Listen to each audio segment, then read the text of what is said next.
আজকে আমি পালং পনির বানাচ্ছি। এখানে আধা কিলো পালং পাতা আছে। পালং পাতাটাকে আমি কিভাবে বাছছি সেটা আমি আগে বেছে নিব, তারপরে ধুবো। পুরোটা ডাঁটা সহিত দিয়ে দিলাম, শুধু গোড়াটা কেটে বাদ দিলাম। তারপরে খুব ভালো করে ধুয়ে পরিষ্কার করে নিয়েছি, করে নিয়ে জল ফুটিয়ে নিয়েছি। ফুটিয়ে নিয়ে পালং পাতাটা এতে আমি দিয়ে দিলাম। পালং পাতাটা ভালো করে সিদ্ধ করে নেব। এখানে নেড়ে দেখছি আরও সেদ্ধ হবে, একটু ডাঁটাগুলো একটু শক্ত শক্ত আছে, ঢেকে ঢেকে সেদ্ধ করে নিচ্ছি। প্রায় 5 থেকে 10 মিনিটের মধ্যে সেদ্ধ হয়ে যাবে। এখানে নর্মাল জলের মধ্যে 4টে আমি বরফের টুকরো দিয়েছি, দিয়ে তার মধ্যে পালং পাতাটা যে সেদ্ধ করেছিলাম সেটা আমি দিয়ে দিলাম। দিয়ে এখানে মিক্সিং জারে আমি পালং পাতাটা দিয়ে দিলাম। ঠান্ডা হয়ে গেছে, বরফ ছিল সেই জন্য তাড়াতাড়ি ঠান্ডা হয়ে গেল। এখানে 5টা আমি কাঁচা লঙ্কা দিচ্ছি, যেমন ঝাল খাবেন দেবেন, আমি একটু ঝাল ভালোবাসি তাই দিয়েছি। এখানে 1-1.5 ইঞ্চি মতন আদা আছে, সেটাকে কেটে টুকরো করে দিলাম। 6টা কাজু দিয়েছি এতে, দিয়ে খুব ভালো করে এটাকে আমি পিষে নিলাম। পিষে তারপরে এদিকে সর্ষের তেলে রান্নাটা আমি করছি না, রিফাইন তেলে করছি।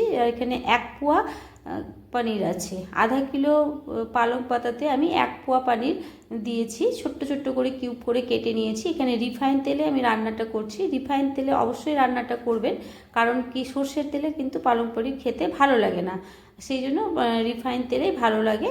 এবারে এইভাবে করে ভালো করে লাল লাল করে ভেজে নিচ্ছি। না কাঁচাও কিন্তু রান্না করা যায়, আমার একটু ভেজে দিলে বেশি ভালো লাগে, সেই জন্য আমি ভেজে দিলাম। এটাকে আমি জলে দেব না, এমনি আমি দেব। যদি আপনারা ভাববেন যে জলে দেবেন, তাহলে একটু ঠান্ডা জলের মধ্যে নুন দিয়ে পনিরটাকে ডুবিয়ে দেবেন। ওই তেলেই আমি গোটা জিরে ফোড়ন দিলাম। গোটা জিরেটাকে একটু ভেজে নিচ্ছি।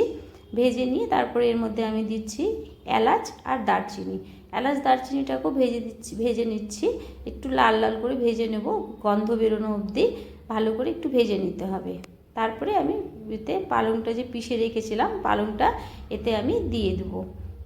পালংটা দিয়ে দিচ্ছি, দিয়ে ভালো করে পালংটা কিন্তু আমি কিন্তু কোনো মশলা এতে দেবো না, শুধু নুন হলুদ আর চিনি দেবো। যেহেতু নিরামিষ রান্না আমি একটু সেই জন্য চিনি দিই, আমার একটু মিষ্টি মিষ্টি ভালো লাগে। আপনারা যদি না চান তো দেবেন না, চিনিটা নিজের ওপরে নির্ভর করে। স্বাদ মতো নুন দিলাম, একটু হলুদ দিলাম, চিনি দিলাম, দিয়ে খুব ভালো করে ফুটিয়ে নিচ্ছি। এটাকে কষিয়ে নেওয়ার তো দরকার নেই, কারণ একটু পালংটা ঝোলঝোলই থাকবে, কিন্তু খুব ভালো করে এটাকে ফুটিয়ে নিতে হবে। পালং পাতাটা কিন্তু আমি বরফ জলে এই জন্য ডুবিয়েছি, এর মধ্যে তেতো ভাবটা থাকে না। আপনারাও অবশ্যই ডুবিয়ে দিয়েই করবেন। আমি করেছি এমনি জলে, কিন্তু একটু তেতো তেতো লাগে, আর বরফ জলে ডুবালে তাহলে এটা খুব সুন্দর খেতে হয়, সেই জন্য আমি একটু বরফ জলে ডোবাই। তারপরে ভালো করে এটা ফুটে গেছে, আমি পনিরটা ভেজে রেখেছিলাম, পনিরটা দিয়ে দিলাম। দিয়ে খুব ভালো করে পনিরটার সাথে পালংটাকে খুব ভালো করে ফুটিয়ে নেব। যত সুন্দর করে ফুটবে গ্রেভিটা তত সুন্দর খেতে হবে।